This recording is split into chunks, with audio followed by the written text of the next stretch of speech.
వ్యభిచారము. ఈరోజు ఎంతమంది విశ్వాసులు ఇంకా వ్యభిచారంలో బ్రతుకుతున్నారు?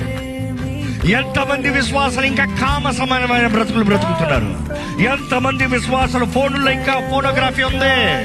దేవుడు ఊరు కూడా జాగ్రత్త. దేవుడి ఆత్మ ఏ మాత్రం వాడుతూ ఉండదు, జాగ్రత్త.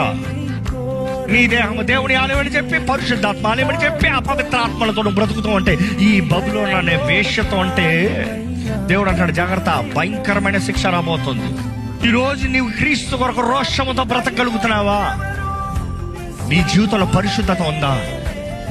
నీ జీవితంలో యథార్థత ఉందా? నీతి కలిగిన బ్రతుకు కలిగి ఉన్నావా? అపవిత్ర ఆత్మలతో పట్టి పీడించబడుతున్నావా? దేవుడు విడిపిస్తాడు, సత్యమే. కానీ నువ్వు పాపాన్ని ప్రేమిస్తావు అంటే దేవుడు విడిపించు.